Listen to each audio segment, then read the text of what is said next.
बिस्मिल्लाहिर्रहमानिर्रहीम। अस्सलाम वालेकुम दोस्तों, आपके पेश नज़र एक वाक़या कर रहा हूँ। उम्मीद है कि ये वाक़े आपके इल्म में इजाफ़ा ज़रूर करेगा। ज़रा तवज्जो से सुनिएगा। चलिए शुरू कर लेते हैं। सुबह सुबह कश्ती में शोर उठा कि मैं लुट गया, मैं तबाह हो गया, मैं बर्बाद हो गया। लोगों ने कहा, खैर तो है, क्या बात हुई, कुछ बताओ तो सही। मगर वो आदमी बस चिल्लाए जा रहा था और एक ही रट लगी हुई थी कि मैं लुट गया। कश्ती के तमाम मुसाफिर एक जगह जमा हो गए, एक दूसरे से पूछने लगे कि क्या बात है। मगर किसी को कुछ मालूम होता तो वो बताता कि क्या बात है। कश्ती में बहुत ज़्यादा मुसाफिर थे। एक तरफ अल्लाह के बंदे भी बैठे हुए थे। शोर की आवाज़ें इन्होंने भी सुनी। रोने पीटने वाले को समझा बुझाकर इससे बात पूछी कि बात क्या है, तो इसने कहा कि मैं एक गरीब मुसाफिर हूँ। एक थैली जिसमें मैंने अपनी ज़िंदगी भर की जमा पूंजी छुपा रखी थी, किसी जालिम ने चुरा ली है। सबको ये सुनकर बहुत अफसोस हुआ। तो पूछने वालों ने पूछा कि इस थैली में कितना माल था। इसने बताया कि 1000 अशरफियाँ थीं। उस ज़माने में 1000 अशरफियों की बहुत ज़्यादा कीमत होती थी। सब ने सुना और सबको बहुत अफसोस हुआ। कुछ लोग आपस में मशवरा करने लगे। कश्ती के मालिक को बुलाया, सारा माजरा इसको कह सुनाया। इसने कहा, अगर थैली कश्ती में है तो ज़रूर पता चल जाएगा। मैं सब मुसाफिरों की तलाशी लेता हूँ। आनन फानन ये थैली वाली बात सारी कश्ती में फैल गई।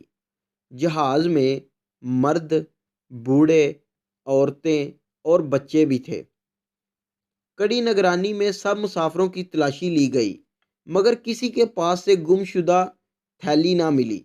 अब लोग इस पर उल्टे पड़े, तरह तरह की बातें हुई और होते होते सबको यकीन आ गया कि ये शख्स झूठ बोल रहा है और झूठे पर अल्लाह ताला की लानत होती है। सब उसे धुतकार कर अपनी अपनी जगह बैठ गए। झूठा शख्स भी अपनी जगह बैठ गया। जब तक सफ़र जारी रहा, मुसाफिर उसे भटकारते रहे। असल में हुआ था कि जब सफ़र शुरू हुआ तो ये झूठा शख्स कश्ती में इधर उधर गश्त कर रहा था।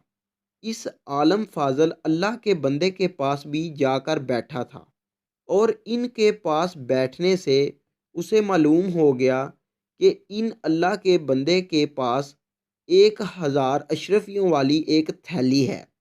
अब इस फरेबी को हर लम्हा ये फ़िक्र खाए जा रहा था कि मैं 1000 अशरफियों वाली थैली को कब ले उड़ूँ।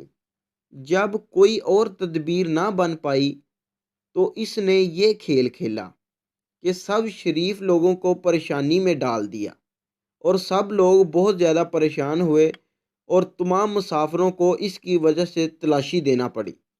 तलाशी इन आलम की भी हुई, लेकिन किसी के पास से थैली ना निकली।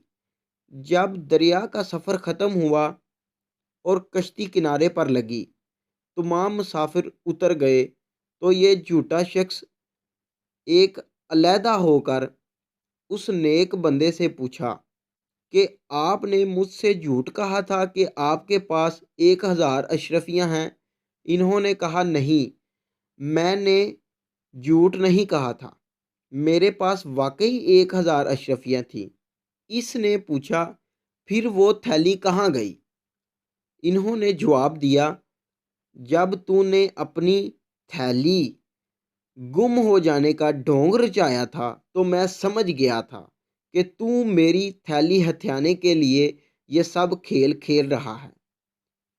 थैली मेरे पास से निकलती तो सब लोग मुझे चोर समझते, इसलिए मैंने चुपके से वो 1000 अशरफियों वाली थैली दरिया में डाल दी। तो झूठा शख्स कहने लगा, 1000 अशरफियाँ आपने दरिया में डाल दी? जवाब मिला, हाँ, मैंने वो दरिया में डाल दी।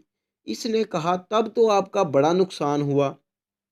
जवाब मिला, नेकी का बदला बुराई से देने वाले जालिम दोस्त, मेरे नज़दीक अहमियत दौलत की नहीं, लोगों के इस एतमाद की है जो हदीस नबवी की खिदमत के लिए मुझे बरकरार रखना ज़रूरी है। अगर मैं खाइन मशहूर हो जाऊं तो मेरी बयान करदा हदीसों पर कौन एतमाद करेगा। अब आप ये भी सुन लें कि ये बुज़ुर्ग कौन थे। यह इमाम बुखारी रहमतुल्लाह अलैह थे, जिनकी बुखारी शरीफ आज दुनिया भर में मानी जाती है। जी तो दोस्तों, उम्मीद करता हूँ कि ये वाक़े आपके इल्म में ज़रूर इज़ाफ़ा कर गया होगा। सुनकर आपने जो सुना है, आपको अच्छा लगा होगा सुनकर। तो ये इमाम बुखारी रहमतुल्लाह अलैह का वाक़या है। वैसे तो ये आपको ऊपर थंबनेल पर भी मिला होगा लिखा, क्योंकि मैंने ऊपर लिख दिया था। तो आपको हमें सपोर्ट करना चाहिए। आप नीचे रेड कलर के सब्सक्राइब के बटन को क्लिक कर दें।